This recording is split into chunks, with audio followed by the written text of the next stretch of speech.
अध्याय 10 मंत्रालय में हंगामा।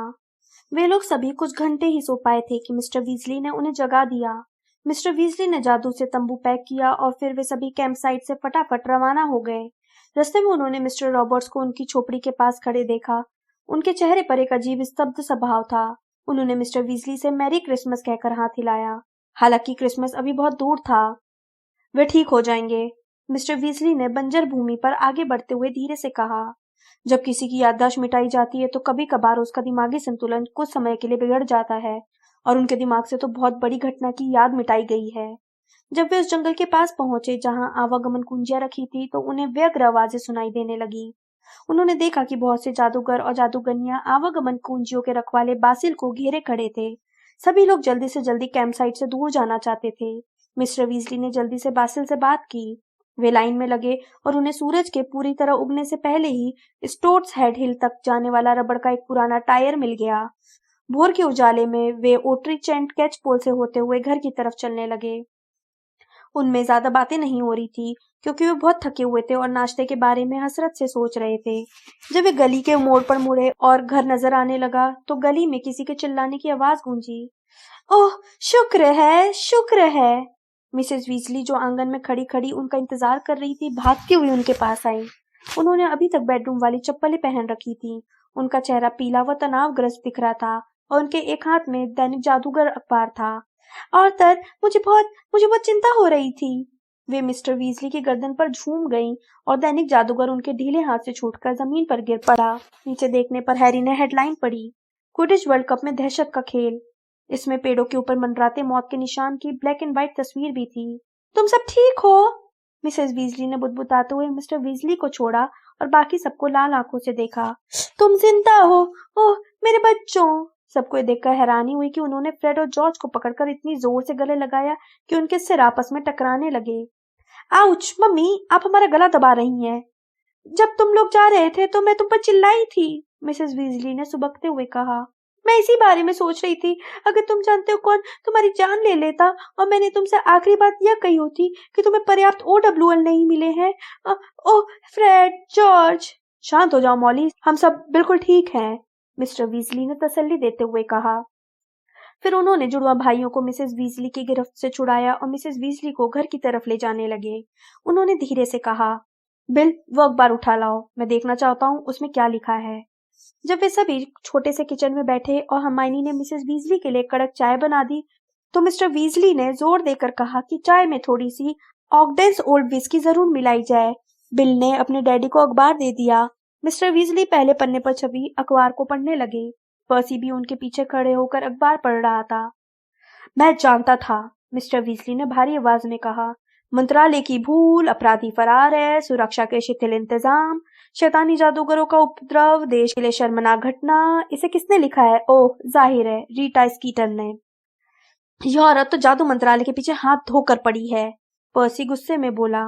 पिछले सप्ताह वो कह रही थी कि हम कढ़ाइयों की तली की मोटाई के बारे में बहस करके अपना समय बर्बाद कर रहे हैं, जबकि हमें खून पीने वाले पिशाचों का सफाया करना चाहिए। गैर जादूगर आंशिक मानवीयों के प्रति व्यवहार के मार्गदर्शक सिद्धांत के 12वें पैराग्राफ में साफ लिखा है कि पर्सी, हम पे तरस खाओ, बिल ने जमाई लेते हुए कहा, और अपना मुंह बंद रखो। इसमें तो मेरा भी जिक्र है, मिस्टर वीजली ने कहा और चश्मे के पीछे उनकी आंखें फैल गई जब वे दैनिक जादूगर के लेख के निचले हिस्से तक पहुंचे। कहाँ? मिसेस वीजली फायर विस्की मिली चाय पीते पीते बोली। अगर मैंने तुम्हारा नाम देख लिया होता तो मैं जान जाती कि तुम जिंदा हो। मेरा नाम नहीं दिया है, मिस्टर वीजली ने कहा। सुनो, दहशत से भरे जादूगर और जादूगरनियां जंगल के किनारे पर सांस रोककर खड़े थे। आज जादू मंत्रालय के आश्वस्त करने वाले बयान का इंतजार कर रहे थे, लेकिन उन्हें निराशा ही हाथ लगी। मंत्रालय का एक अधिकारी मौत के निशान के प्रकट होने के कुछ समय बाद जंगल से बाहर आया। उसने यह दावा किया कि कहीं कोई घायल नहीं हुआ था, लेकिन उसने इसके अलावा कोई और जानकारी नहीं दी। इस तरह की अफवाहें जोरों पर है कि 1 घंटे बाद जंगल से कई लाशें हटाई गई हैं। हमें देखना यह है कि उस अधिकारी का दावा अफवाहों को मिटाने में कितना कामयाब होता है। ओह, मिस्टर वीजली ने पर्सी को अखबार देते हुए तनाव से कहा।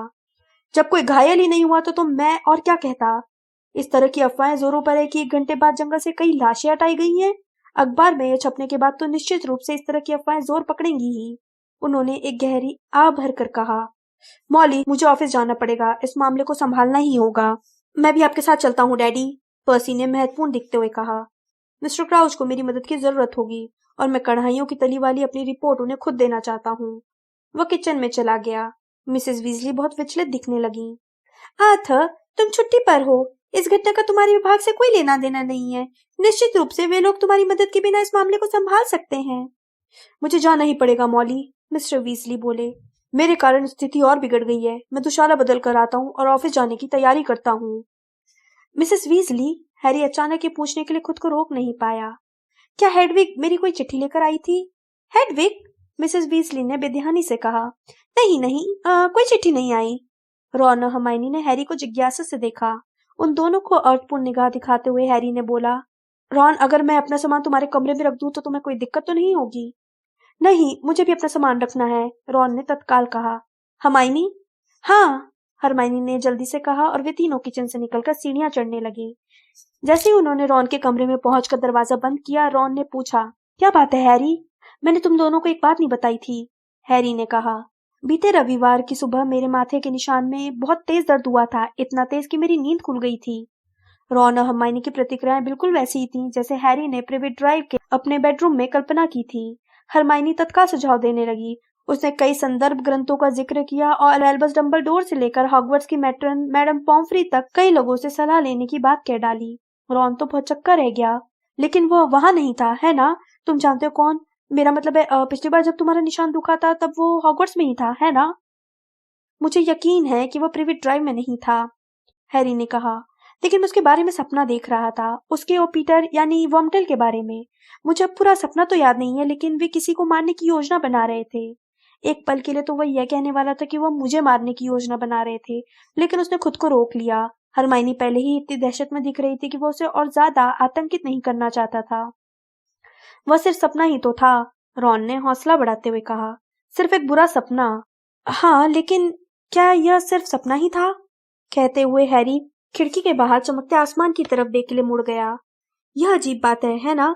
मेरे निशान में दर्द होता है और उसके 3 दिन बाद ही प्राण पक्षी हंगामा करने लगते हैं और वोल्डेमॉर्ट का निशान आसमान में नजर आता है। उसका नाम मत लो, रॉन अपने दांत किटकिटाते हुए बोला। और याद है प्रोफेसर ट्रिलोनी ने क्या कहा था? हैरी ने रॉन की बात को नजरअंदाज करते हुए कहा। पिछले साल के आखिर में। प्रोफेसर ट्रिलोनी हॉगवर्ट्स में ज्योतिष की टीचर थी। हरमाइनी की दहशत गायब हो गई और वो हंसने लगी। ओह हैरी, वो धोखेबाज है। तुम उनकी कही बातों पर ध्यान मत दो। तुम वहां नहीं थी, हैरी ने कहा। तुमने उनकी आवाज नहीं सुनी थी। वह असली भविष्यवाणी थी। मैं तुम्हें बता दूं, वे गहरी तंद्रा में चली गई थी, असली तंद्रा में। और उन्होंने कहा था कि शैतानी जादूगर का दोबारा उदय होगा। वह पहले से भी ज्यादा ताकतवर और महान बनेगा, और ऐसा इसलिए होगा क्योंकि उसका सेवक उसके पास लौट आएगा।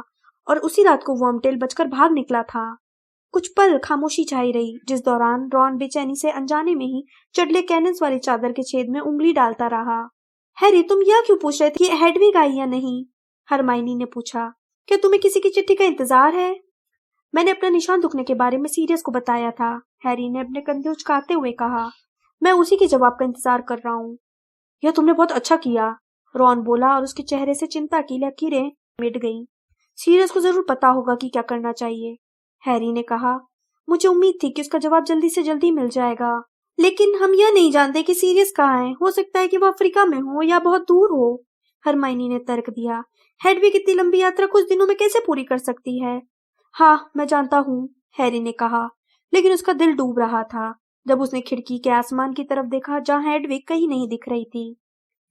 हैरी, चलो चलकर बगीचे में क्विडिच खेलते हैं, रॉन बोला। चलो 3-3 की टीम बना लेते हैं। बिल, चार्ली, फ्रेड और जॉर्ज भी खेलेंगे। तुम छदम छलावा दांव की प्रैक्टिस कर सकते हो। रॉन, हरमाइनी ने उसे झिड़कते हुए कहा, जैसे उसका सुझाव बहुत संवेदनशील नहीं था। हैरी अभी क्विडिच नहीं खेलना चाहता होगा। वो परेशान और थका हुआ है। हम सबको अब चलकर अपने अपने बिस्तर पर सो जाना चाहिए। हाँ, मैं क्विडिच खेलना चाहता हूँ, हैरी ने अचानक कहा। जरा ठहरो, मैं अपनी फायर बोर्ड लेकर आता हूँ। हरमाइनी कुछ बड़बड़ाते हुए चली गई। ऐसा लग रहा था जैसे वो कह रही हो, लड़के कभी नहीं सुधर सकते। अगले सप्ताह मिस्टर वीजली और पर्सी घर पर ज्यादा समय नहीं रहे। दोनों हर सुबह परिवार के बाकी लोगों के उठने से पहले ही ऑफिस चले जाते थे और रात को डिनर के वक्त के काफी बाद वापस लौटते थे। बड़ी अफरा तफरी मची हुई है, पर्सी ने उन्हें बताया। यह रविवार शाम की बात थी और अगले ही दिन उन सबको हॉगवर्ट्स लौटना था। पर्सी बोला, पूरे हफ्ते मुझे आग बुझानी पड़ी। लोग लगातार भोंपू भेज रहे हैं। जाहिर है अगर भोंपू को तत्काल न खोला जाए तो उसमें विस्फोट हो जाता है। मेरी पूरी डेस्क पर जलने के निशान पड़ गए हैं और मेरी सबसे अच्छी कलम जलकर राख हो गई है। लोग भोंपू क्यों भेज रहे हैं? जीनी ने पूछा, जो लिविंग रूम की अंगीठी के सामने बिछी दरी पर बैठकर 1000 जादुई जड़ी बूटियां और कुकुरमुत्ते पुस्तक को सेलो टेप से चिपका रही थी। पर्सी ने कहा, वर्ल्ड कप में सुरक्षा के बारे में शिकायत कर रहे हैं। वे अपनी संपत्ति को हुए नुकसान का मुआवजा चाहते हैं। मन्नगस फ्लेचर ने 12 बेडरूम वाले तंबू और बाथटब के नुकसान का दावा किया है, लेकिन मैं उसकी हकीकत जानता हूँ। मुझे अच्छी तरह पता है कि वह झाड़ियों पर लटके एक चौके के नीचे सो रहा था। मिसेस वीजली ने कोने में लगी दीवार घड़ी की तरफ देखा। हैरी को यह घड़ी बहुत पसंद थी। समय जानने के लिए तो यह पूरी तरह बेकार थी, लेकिन यह बाकी जानकारी बहुत अच्छी तरह से देती थी। इसमें 9 सुनहरे कांटे लगे थे और इसमें से प्रत्येक पर वीजली परिवार के एक सदस्य का नाम लिखा था। इस घड़ी में अंक नहीं थे। इसके बजाय वहां पर एक वर्णन था कि परिवार का सदस्य कहाँ हो सकता है। घर, स्कूल और ऑफिस के अलावा वहां पर लापता, अस्पताल, जेल भी लिखा था। और सामान्य घड़ी में जहां पर 12 का कांटा होता है वहां पर लिखा था जान का खतरा। 8 सुइयां इस समय घर की तरफ इशारा कर रही थी, जबकि मिस्टर वीजली की सुई जो सबसे लंबी थी अब भी ऑफिस की तरफ इशारा कर रही थी। मिसेस वीजली ने आ भरी। वे बोली, तुम जानते हो कौन की शक्तियां जाने के बाद पहली बार तुम्हारे डैडी को छुट्टियों में भी ऑफिस जाना पड़ रहा है। वे बहुत काम कर रहे हैं। अगर वे जल्दी ही घर नहीं लौटे तो उनका खाना ठंडा हो जाएगा। पर्सी ने कहा, डैडी खुद की गलती की भरपाई कर रहे हैं। सच कहूं तो उन्होंने सार्वजनिक बयान देकर नासमझी का काम किया था। उन्हें पहले अपने विभाग प्रमुख से अनुमति ले लेनी चाहिए थी। मिसेस वीजली ने तत्काल भड़कते हुए कहा, उस घटिया स्टिकर औरत के आरोपों के लिए अपने डैडी को दोष मत दो, समझे? अगर डैडी कुछ नहीं कहते तो रीटा यह लिख देती कि मंत्रालय के अधिकारी ने कोई टिप्पणी नहीं की, जो बहुत शर्मनाक बात होती, बिल ने कहा, जो रॉन के साथ शतरंज खेल रहा था।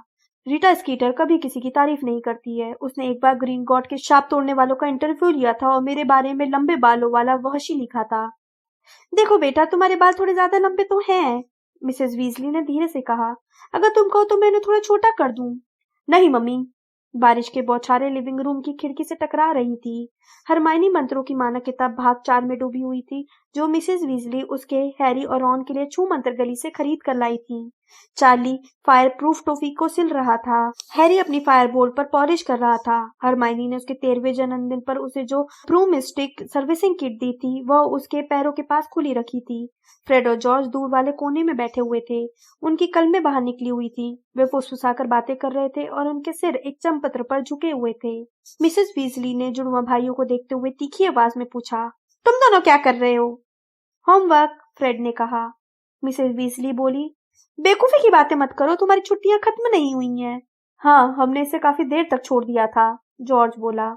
कहीं तुम लोग फिर से नया ऑर्डर फॉर्म तो नहीं बना रहे हो? मिसेस बीजली ने चालाकी से पूछा।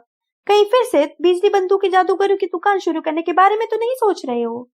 फ्रेड ने अपने चेहरे पर दर्द भरा भाव लाते हुए मिसेस बीजली को देखा और कहा, मम्मी, अगर कल हॉगवर्ट्स एक्सप्रेस की दुर्घटना हो जाए तथा मैं और जॉर्ज मर जाएं, आपको ये सोचकर कैसा लगेगा कि आपने हम पर इतना निराधार आरोप लगाया था? सब लोग हंस पड़े, मिसेस वीजली भी। लो, तुम्हारे डैडी आ गए हैं, उन्होंने अचानक घड़ी की तरफ देखते हुए कहा। मिस्टर वीजली वाली सुई अचानक घूमकर ऑफिस से यात्रा वाली जगह पर आ गई थी। एक पल बाद ही यहाँ बाकी सभी सुइयों के साथ घर पर आकर रुक गई। किचन में मिस्टर वीजली की आवाज सुनाई दी। आ रही हूँ आर्थर, मिसेस वीजली ने जल्दी से कमरे से बाहर निकलते हुए कहा। कुछ समय बाद मिस्टर वीजली गर्म लिविंग रूम में आ गए। वे अपना डिनर एक ट्रे में रखकर ला रहे थे और बहुत थके हुए दिख रहे थे। स्थिति अब बहुत खराब हो चुकी है, उन्होंने मिसेस वीजली को बताया जब वे आग के पास वाली कुर्सी पर बैठे और फूल गोभी के टुकड़े के साथ खेलने लगे। रीटा स्कीटर ने पूरे हफ्ते मंत्रालय की गड़बड़ियों की छानबीन की है और अब उसे पता चल गया है कि बर्था लापता है। इसलिए यह खबर कल के दैनिक जादूगर में छप जाएगी।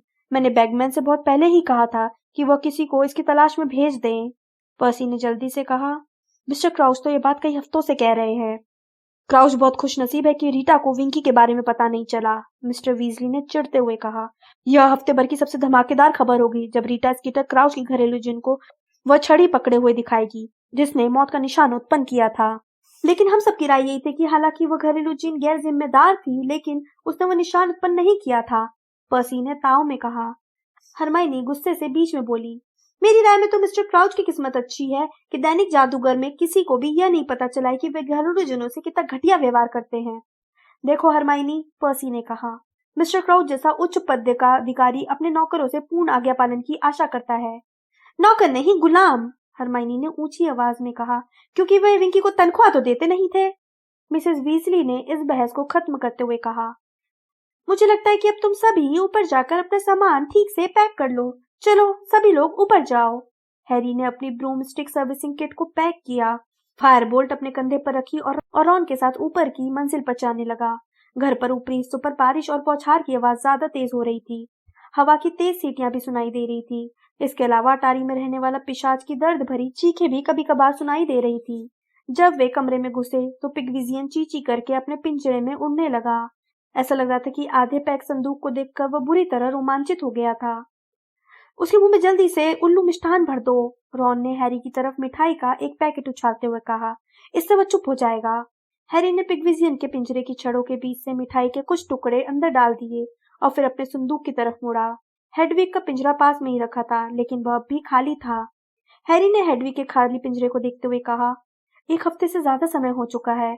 रॉन, तुम्हें यह तो नहीं लगता कि सीरियस पकड़ा गया? रॉन बोला, नहीं, अगर वह पकड़ा गया होता तो यह खबर दैनिक जादूगर में जरूर छपती। मंत्रालय दिखाने के लिए उतावला रहता कि आखिर उन्होंने किसी को तो पकड़ लिया है ना? हाँ, यह बात तो है। देखो, मम्मी तुम्हारे लिए छुमंतर गली से सामान लाई है। उन्होंने तुम्हारी तिजोरी से तुम्हारे लिए सोने के कुछ सिक्के निकाल लिए थे और उन्होंने तुम्हारे सारे मोजे भी धो दिए हैं। उसने हैरी के पलंग पर कई पार्सल रख दिए और उसकी बगल में सिक्कों की थैली और मोजों का ढेर भी पटक दिया। हैरी ने सारा सामान खोलना शुरू किया। मिरांडा गोशॉट की मंत्रों की मानक पुस्तक भाग 4 के अलावा उसे कई नई कलमें, चंपत्रों के 1 दर्जन रोल और काढ़े बनाने के कई सामान मिले। उसका लायन फिश का मेरुदंड और बेलाडोना का सार खत्म हो गया था। वह भी कढ़ाई में अपने अंडरवियर रख ही रहा था कि तभी उसे अपने पीछे से रॉन की दुख भरी आवाज सुनाई दी। यह क्या है? उसके हाथ में एक लंबी मेहरून ड्रेस थी। इसके कॉलर और कफ की जगह जगह पर घिसी पिटी डोरियों की झालर थी। दरवाजे पर दस्तक हुई और मिसेस वीजली हॉगवर्ट्स के प्रेस किए हुए दुशाले लेकर अंदर आई।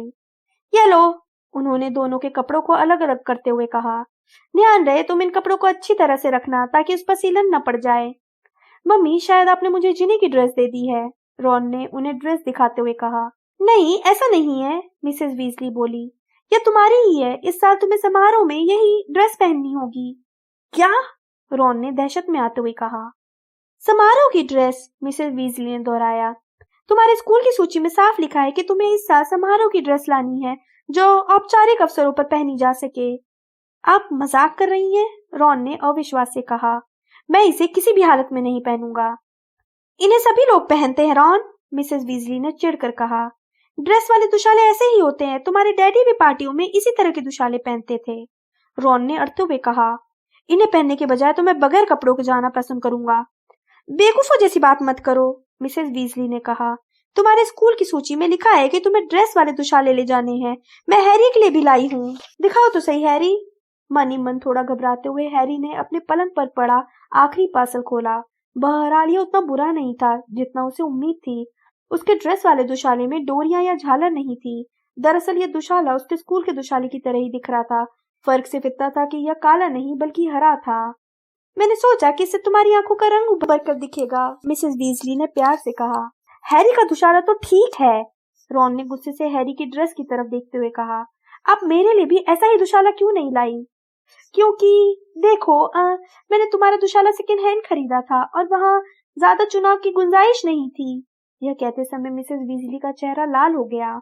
हैरी दूसरी तरफ देखने लगा। वो ग्रीन गॉड बैंक की तिजोरी में रखा अपना सारा पैसा वीजली परिवार के साथ बांटने को तैयार था, लेकिन वो जानता था कि वे उसके पैसे को छुएंगे तक नहीं।